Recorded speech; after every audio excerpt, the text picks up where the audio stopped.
I tried to recruit Mike once as a student here at Virginia Tech, and he found greener pastures, which is fine. And he is one of the go-to people when we are talking about syrups, but most importantly, syrups made from alternative species. And if you haven't visited his website, the New Leaf Tree Syrups website, you should do that. He's the co-founder of New Leaf. But I would probably do him disservice if I spent much time trying to introduce him. So Mike, if you're ready to chat with us, we can give you screen sharing capacity if you want to show some slides, or you can just talk from your vantage point there. Welcome and thank you for joining us. Yeah, and thanks, Tom. Thanks for having me. Yeah, I will share my screen, and I put together a presentation. I'm going to be talking today about beech syrup production. So as soon as it says oh, I can share now. Yep. You can share now. Yep. Yeah. Okay. So I'm going to talk about some of the opportunities and the challenges, specifically with beech syrup production, but a lot of the same opportunities and challenges are the same with beech as with, say, black walnut or birch or some of the other non-maple species. So, but let's talk about beech. It's a very long-lived species if it doesn't die of beech bark disease. It's shade tolerant, hangs out in the understory, and there's a lot of them oftentimes, but beech thickets, especially where there's beech bark disease. It's a very important mass crop for wildlife and doesn't have a lot of timber value. So, generally speaking, it's often favored against. It's either cut out because people don't want it, or it's not cut because you can't get enough value to make it worth cutting for the loggers. So, and it also depends whether you're in an area that has beech bark disease or not. And we'll talk more about that. It was just recently discovered you can actually get some sap out of it, but it has to be under vacuum. You often see beech, bear marks going up the tree to get the nuts.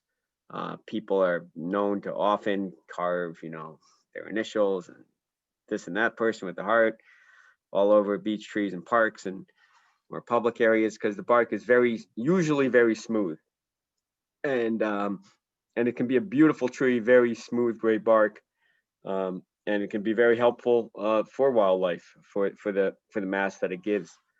And those nuts are delicious. There's actually a baby food company called Beech Nut that it's a pretty big company. There's a huge factory here in New York.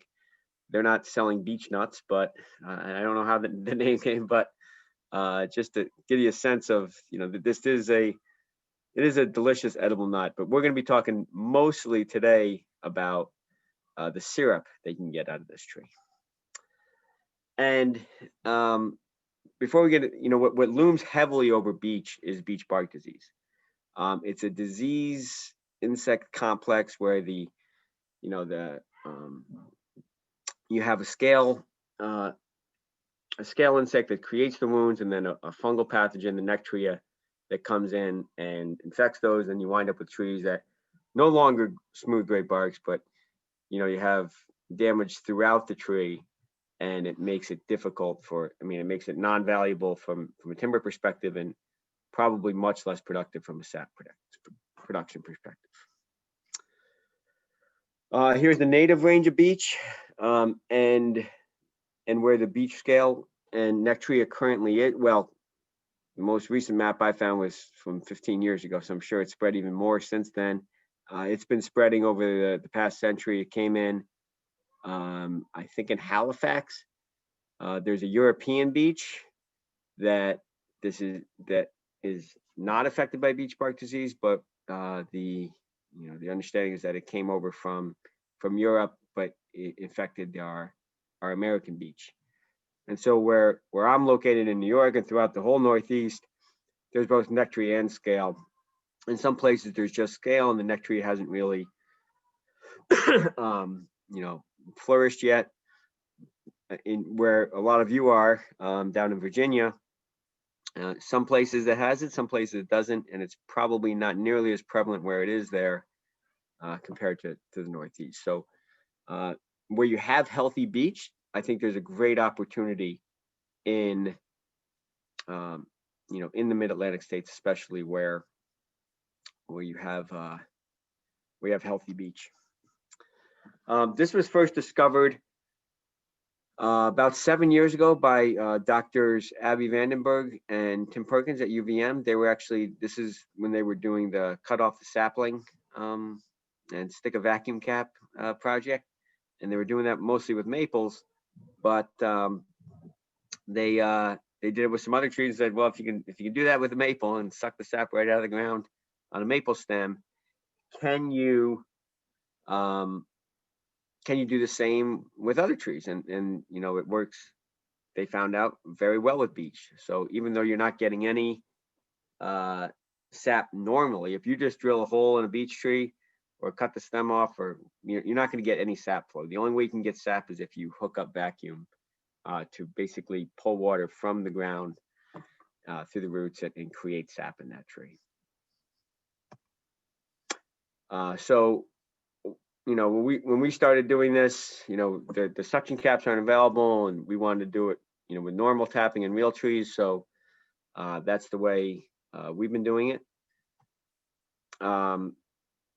We use different color tubing. This is we do a lot with birch as well. This is maple and birch, but you should always use a different. If you're going to have multiple species, it's always a good idea to use different color tubing. All blue for maple, all green for either birch or beech, gray for another one, and so on. Okay, so let's talk about what are some of the opportunities and some of the challenges here. A big opportunity with beech is that the syrup is delicious. It tastes a lot like maple, but it's got these kind of fruity, raisiny, kind of like dried pear overtones to it. It has very high value. It's obviously a very niche market, highly differentiated, and high price. If you're doing beech, just like you're doing any other tree species, it helps spread your fixed costs that you have in your land, in your buildings, your equipment, all that. Rather than doing just maple, you can do beech or potentially other tree syrups as well. And that provides more incentive to keep a more diverse sugar bush. So you have a lot more than just maple, which is good for a number of reasons. And you might also just have a forest that has, say, a lot of beech, maybe even more beech than maple, depending on the land use history and specific qualities of your forest. Some of the challenges, you have very low yields so far. I mean, there hasn't been a lot of research on beech. Back when I used to run the Maple Research Center for Cornell University. I did that for 13 years, and we did a little bit of beech research there. When I was there, Adam Wild has taken over since then, and he's doing more research on beech, but it's been pretty limited, and the yields that we've gotten, anybody who's done it, has been pretty low. We'll talk about our yields more later.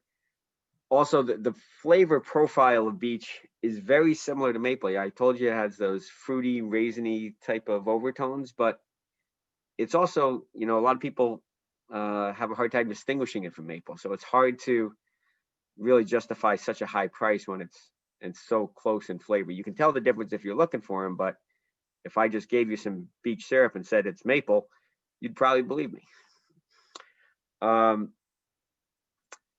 There is overlap in the timing of the season. So, whereas birch is, say, mostly after maple, beech is going to be, during most of the maple season, especially down in the southern area where you guys are, where the soils probably aren't freezing much.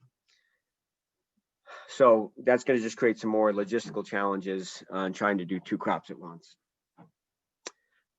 There seems to be pectin, sometimes more than others in the beech. That makes the filtering difficult. Just like black walnut sometimes has a lot of pectin, sometimes not much. I think we're finding the same with beech, but it can make, when there is a lot of pectin, it makes it easy to make jelly, but very more difficult to make syrup. Just a lot more filtering is needed. We've had some questions. Beech is a tree nut. I showed you that earlier. And people that have tree nut allergies might be concerned about eating beech syrup because if they're allergic to tree nuts, they think that it might be allergic to that. There's actually been no research done on beech, if people are potentially allergic to beech syrup, but people who are allergic to walnuts, there's been peer-reviewed research looking at whether or not people who have a tree nut allergy and a walnut allergy can have walnut syrup, and that's been proven that there's no potential for an allergic reaction when you're having walnut syrup, even if you have a walnut allergy, because there's no proteins that people are allergic to in the sap or therefore the syrup. We talked about beech bark disease. That's a major challenge if you have it. We need to learn more about how that affects tree health and yields, because our yields might be low up here in the north where we have a lot of beech bark disease, but maybe if you have healthy beech, you could get some really good yields. And also, if you don't have vacuum, don't even try doing beech because you need it. And probably the higher the vacuum, the more sap you get. I'll just show you some of the data from Cornell's Eline Forest here in Lake Placid. The last 2 years, I have broken up here. You got 2019 with all the beech that they tapped, 2020 with all the beech, and then just some of the larger beech, the 8 to 12 inch ones.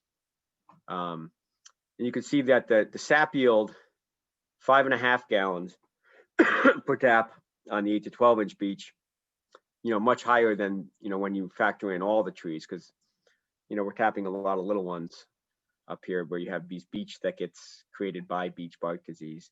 The sugar content was 1% on average in 2019. It dropped to 0.6% in 2020. And then this is the ounces of syrup per tap. So you're looking at, 1.5 ounces this past year, almost double that the year before, and that's because of the sugar content being much higher. And on the larger beech, 8 to 12 inch, getting 5 ounces, that's a respectable yield for beech. They're all much lower than maple. Okay, so on a typical maple, you might be getting anywhere from 32 to 80 ounces of maple syrup per tap, whereas 1.5 to 5 for beech. So you just have to understand that the yields are going to be, at least when you have a lot of beech bark disease, and that's where we need more research on healthy beech in areas that don't have the disease complex, because you might be able to get a lot more sap in those areas. Okay, this is the beech syrup that we sell. I just want to talk about some pricing here. We have a 12.5 ounce bottle and a 2 ounce bottle. The 12.5 ounce, we decided not to sell that anymore because we sell out every year, and I'd rather just get it out in the 2 ounce bottles to more people. It winds up being $4.25 an ounce on the larger bottle at $54, and $4.50 an ounce on our little 2 ounce bottle, which we sell for $9. Here's a little pricing matrix that shows you what your gross revenue can be depending on how many ounces of syrup per tap you're producing here. These are the rows on the left. This is the ounces per tap. So remember the Cornell data showed, on a bad year, 1.5 ounces, and on the good trees, 5 ounces. I think you guys down there with good trees that aren't healthy are going to get probably 8 ounces or maybe even more. More research is needed, certainly, for that. And then 3 different types of pricing matrix. So, when we're selling retail, we're selling at $4.50 an ounce. I think if you're going to be selling to like a fancy grocery store or gift shop, maybe your wholesale price will be about $3 an ounce. And if you want to just sell bulk, if you want to make beech syrup, but you don't really want to go out selling it, there isn't a bulk syrup market yet for beech. We're the only commercial producers of beech syrup right now. So, and we're selling all ours retail, and nobody is I don't know anybody else making it on any type of commercial scale, especially to be able to sell in bulk. But if you did, I'm guessing that the bulk price would be about $1.50 an ounce. That's what we would pay, which is about $200 a gallon. So let's look at, depending on if you want to sell bulk, wholesale to like gift shops, or retail it yourself, what you could get on the different pricing and how many ounces per tap. So if you're only getting about 2 ounces per tap like we are, you got to be selling retail at that $4.50 an ounce retail to get your $9 per tap gross revenue. And when we do maple business planning and we're trying to do our own business forecasting, we want to get about $9 to $10 per tap gross revenue from maple on a bulk basis. That's what we, $9 or $10 is, it's not great, but it's, you can run your business if you can get, say, $9 or $10 a tap, keep your costs in check, you can have a profitable business doing maple at that gross revenue per tap. So if you have very low production, you got to sell it all retail. If you're getting pretty decent production, like 6 ounces per tap, you can sell it bulk and still make a decent value off of it. And if you're getting good production and you sell it retail, you're getting really good money. Okay, up to $27 a tap if you get 6 ounces and you sell it all at $4.50 an ounce. That's when you can do really well with Beech, or these other types of unique tree species. So everything I say here about Beech, you could say substitute black walnut or basswood or yellowwood or other unique tree species, that sycamore, other ones that that are fairly low yielding but high price because of their unique niche value. So just think about it in terms of your pricing needs to account for your productivity. So you need to keep good records to know how much you're making so you can price it in order to make it worthwhile. I want to show you a little bit of our website sales. We specialize in different types of tree syrups, and I'm just going to show you the percent of sales. I just downloaded this last night. This is for the past month to show you what the percent of sales by the different types of syrups that we sell are. We focus on beech, birch, and walnut. And we're currently out of pure walnut, but we do have a maple walnut blend. And we do a maple birch blend and a maple beech blend. And we have 2 varieties of a birch, a sweet birch and a tangy birch. And then we sell all the different grades of pure maple. And there's two charts here. This is the total sales because the prices are, well, I should have put prices on here so you can see what the price of each of these was. But anyways, the beech is the highest price, sweet birch is next, then tangy birch, then our blends, maple, beech, birch, and walnut, and then our pure maple is our least expensive. It's still pretty expensive where our prices tend to be on the higher side, but you can see that when people go to our website, of the 3 grades of maple, all those combined is only 9% of our total sales by value, and it's 16% by volume. Beech is 10% by volume and 22% by value.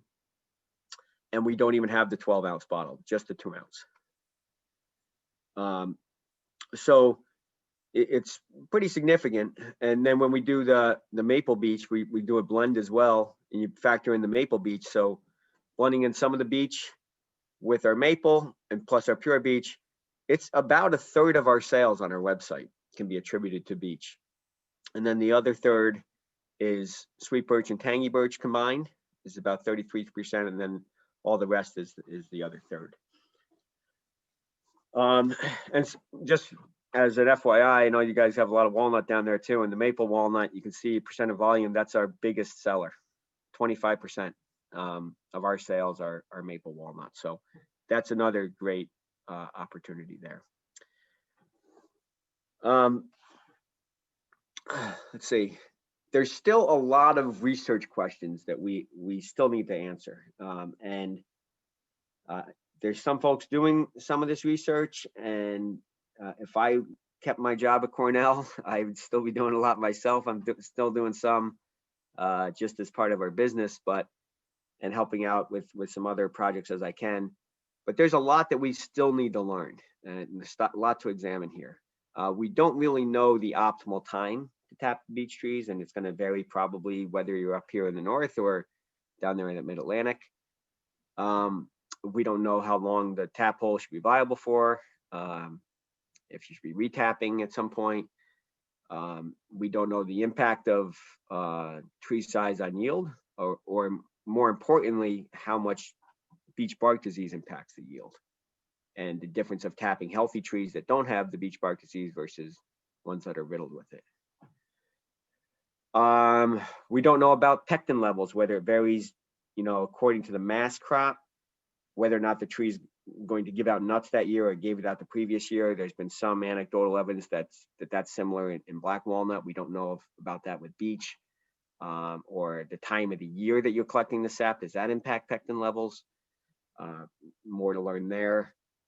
There might be some nutritional benefits of beech sap and syrup that we don't know about, and that would be tremendous to have more of that kind of research. We know you need vacuum to get beech sap, but we don't know, what the correlation is between every inch of vacuum gives you so much more sap. We don't know if beech bark disease is a cause of vacuum leaks.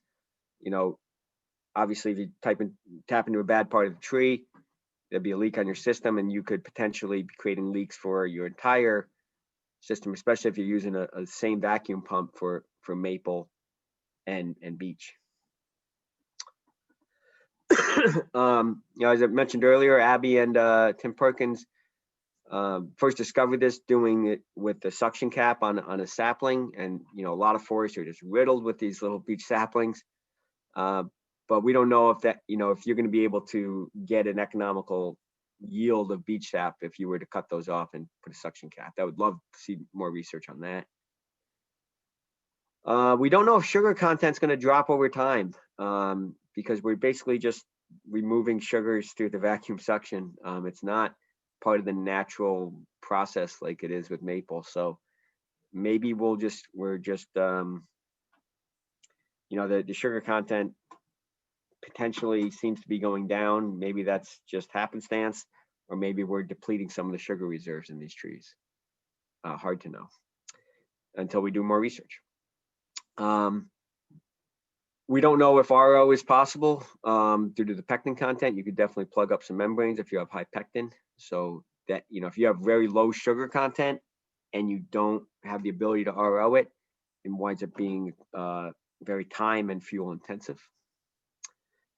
And another big question is the flavor change based on processing technology. So, so for instance, say our birch syrup, we boil it with steam and it gets a very light, fruity flavor. It doesn't get that really dark molasses, heavy, kind of scorched flavor if you would burn it boil it on a regular maple evaporator.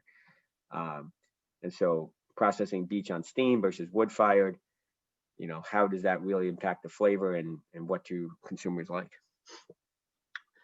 So those are just some of the many research questions that we still have to answer. I hope more people keep on doing this research, and we can learn and grow this industry together. So that's all I had for now. I'm trying to pull this back up, but I'd be definitely willing to take some questions if anybody has any they'd like to discuss. Thank you, Mike. There are some questions in the chat, and I really appreciate your time on a Saturday morning to help us with these questions. There's one question: which variety of birch can you tap? Can you tap river birch, and what size do you need for vacuum for birch? I know we're not talking about birch today, but that sounded like an interesting question that several people around here are contemplating. Yeah, you can tap any birch tree. I'd probably go down 6 to 8 inches. We do have more data on birch that the smaller the tree, the less amount of sap you're going to get. So it depends on what you want to do with it. we could talk about birch all day long as well. But I Right. would say if you don't have an RO, don't even consider doing birch. That's number one. And if you don't have enough sap to make it worth your while, probably not worth doing. But there's definitely good opportunities with birch. There's a lot of river birch. There's a lot of black birch down in that area. And, just like beech is a good opportunity, birch can be a good opportunity as well. Good, thank you. Here's another question. What ratios are best for making blends with maple? Where can you go to find more information on this? You probably want to have you want to blend in enough so it tastes different, and not so much that you're giving so much away. Yeah. So it all comes down to the flavor. We use our most golden, delicate maple, so it doesn't have a heavy maple flavor. And then we use our strongest beech syrup. And the ratio is never the same because we're adding in. Basically, we take the beech that we have, and we add maple until we think it. We add as much maple as we can before we think we're going to lose the beech flavor. So that we want it to be differentiated, but you want to stretch out that beech as much as possible. It's got to taste different. You can't like throw in 1% beech and say it's a maple beech blend and it's going to taste just like maple. So it comes down to what your flavor profile of your maple and your beech is, and just try to get something that's definitely that people are going to be able to, if they're going to spend extra on it, it should taste different. Great. A couple short questions, and maybe you don't want to expound on these, but one question is, any experience producing red maple syrup? Not red maple by itself, but I would tap any maple there is. Right. So that's been my experience as well. Yeah. So it might have a little bit of lower sugar content, but you can get an RO. The previous presenter was talking about pretty inexpensive ROs that are going to save you time and money in the long term. So I would always go with an RO, and I would always tap any maple I could find. Right. I would tap any tree I could find. That's any tree that'll give you sap. Another question. I'm the same way. I tap just about anything that doesn't walk away from me anyway in the forest. What one person asked, does walnut require a vacuum? Oh, walnut does not require a vacuum. Walnut, birch, and maple are the three that are going to give you, and actually yellowwood down there. You guys have some yellowwood in your area. Those are the 4 species that I know of that have naturally occurring sap flow in the spring. Right. And hop point beam as well. That's in the birch families. So the other ones we've discovered recently, you can get sap from if you put vacuum. Beech, basswood, sycamore is debatable. You can definitely get sap if you put vacuum to it. You might be able to get some if you're lucky without vacuum. But if you put vacuum on sycamore, you'll get it. And so there's more species out there. Great to do really good research looking at vacuum and gravity flow from different tree species, different times of the year, different parts of the country, because we still have a lot to learn about it. Right. I'd like to circle back to beech, really the topic at hand. Is there a reporting program to track beech bark disease? And should trees that have it be cut down? That was from one of our participants. So beech bark disease has been spreading. I can go back to that slide.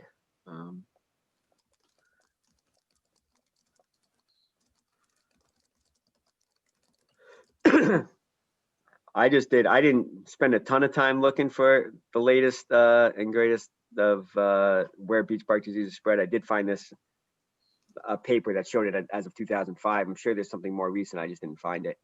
But it's been spreading, westward since it's come into the country, and the trees will stay alive. What happens when they get beech bark disease is that they'll get it, they'll survive for many years, they'll be in a steady state of decline. And as they're dying, they know they're dying and they send up root suckers out of the root system. And then you get this beech thicket understory created by the dying parents.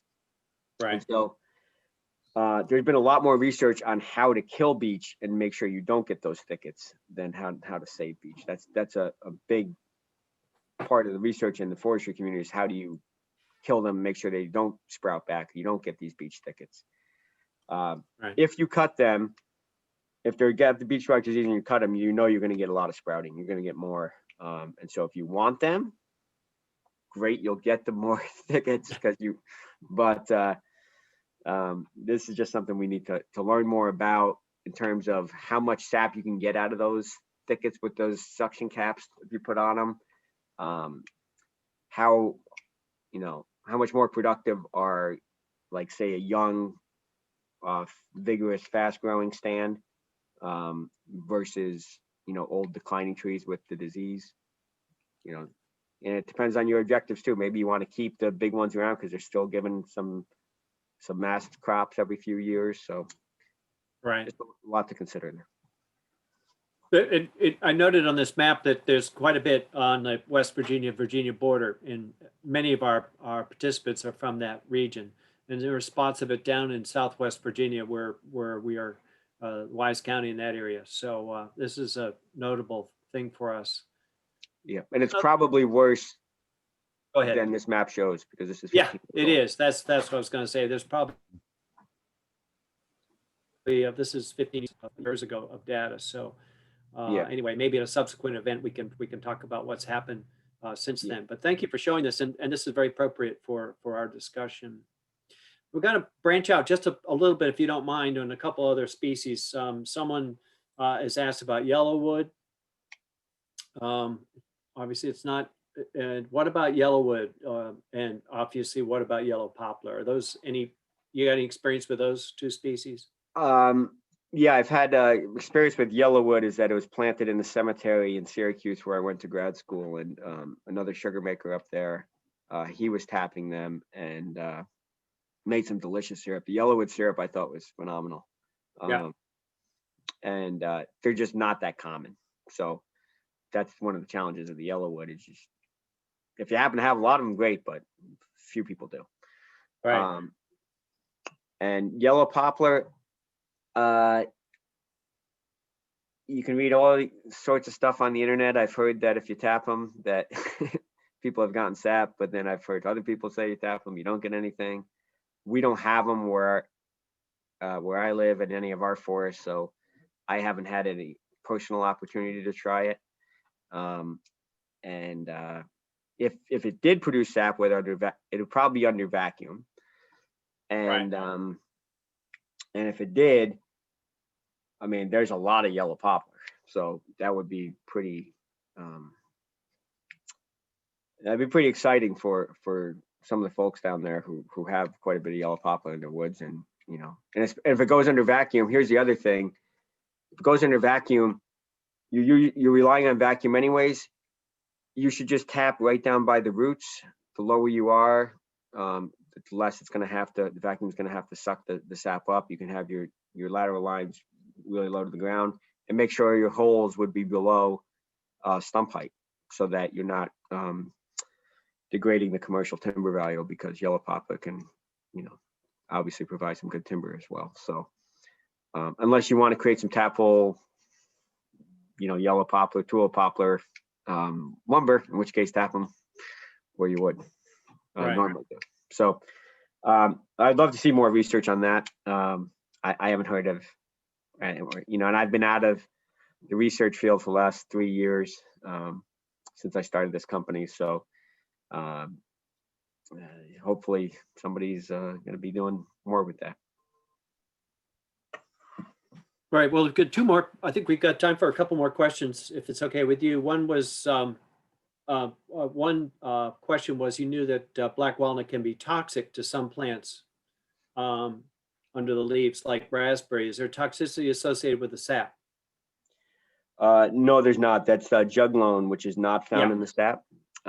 So, And actually raspberries, it's not toxic to raspberries, which is why you find them underneath Right. black walnuts, but it's toxic to lots of other plants. So only, Yes, it only is. some plants can withstand the juglone that's released by the roots of black walnut. One question here, can you tap and vacuum a thicket sapling one time before it's done and cut it and tap the small sapling year after year? Well, we don't know about that. Some of the research, let me show you this. Some of the research on how to kill beech, there's been a lot more research on how to kill beech and make sure it doesn't come back.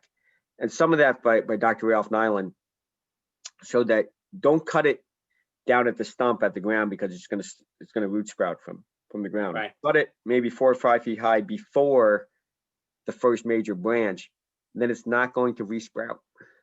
So if you were to do a 4 or 5, this one right here, it actually has a stem coming out there, so it would continue to grow. Like if this was a beech and not a maple, and you cut it there, that beech would, this leaf would definitely come out the next year. It'd probably continue to sprout and regrow. And that research hasn't been done, but it's possible. You know, it's also possible you just might want to just do some of them over time as you whittle out your understory of beech. And it might not be something you're trying to do for the future, but you know, you save some of the beech to tap normally, Right. and then you are, you know, taking out some of your stems every year with your vacuum suction cap that you're just moving around to different ones to get rid of them. A lot of people want to get rid of the beech in the understory. Great. One last question, unless another one emerges. Would the natural vacuum created by 3/16 tubing be enough for beech? You would have to prime it at the top with some water, Right. and then develop some vacuum. And then once you have the vacuum going, yes, then it should be able to do it. If you have a really steep hillside and you can prime that line, I think that could work. But if without doing that, if you just run 3/16 tubing and tap them in, there's going to be no sap coming out to create sap flow to create 3/16 vacuum. Great. Well, Mike, you've been great to have on board. Thank you so much for giving some of your Saturday morning for us. I know you got kids about and other things to do.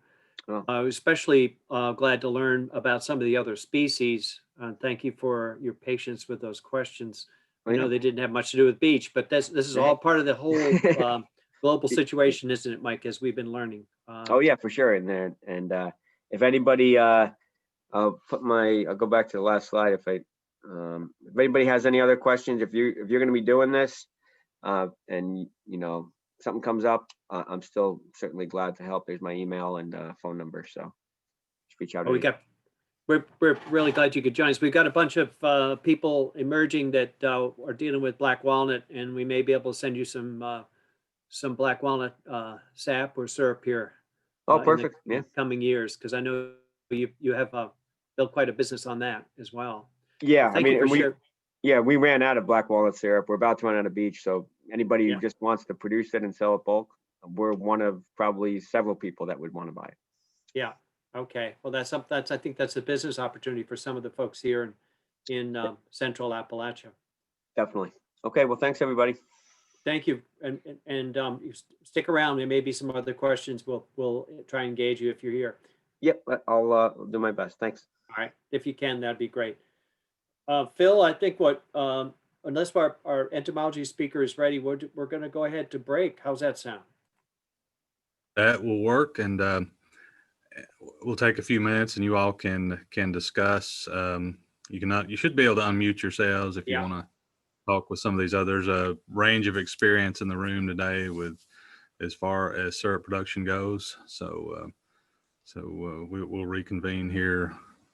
What do you say, about 15 minutes or so, Tom? Let's take 15 minutes of social time, and then we'll get back on schedule about what is that, about quarter to 11, something like that. Yes. And I gather Joe Boggs is not going to join us, so we'll go right to my talk on alternative markets for tree sap. Okay. Okay. Go ahead and chat among yourselves, folks, and we'll see you. We'll start the program up in about 15 minutes.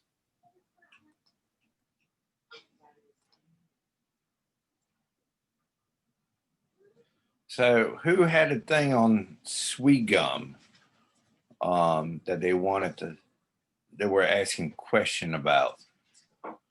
Yeah, Matt, go ahead and address that if you can, because you've got sweet gum in your area. Yeah, and That you was me. attempted to do that. Because yeah, sweet gum is what brought me and Dr. Hammett together originally, and unfortunately in 2016 I did the research, or I did the experiment and had no success. And at the Southern Symposium, I actually spoke with Mike Farrell about the sweet gum, and the only recommendation that he had was possibly put it on under vacuum. Last year, I didn't have a chance to do it, of putting it under vacuum. This year, I may. The other tree that I actually didn't realize how much of an abundance we have is the tulip poplar. Oh my God, I hate those things. Yes, but there's a lot of stories I'm reading on woodworking that claims that in spring time, there's a lot of root pressure sap that's flowing through it.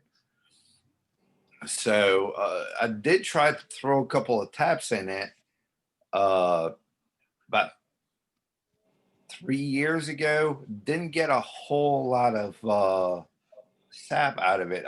We're talking about like tablespoon amount of sap out of the poplar, and didn't look very appealing. I'll try to put it under vacuum this year as well. Now it's going to be a matter of trying to split off the sweet gum and the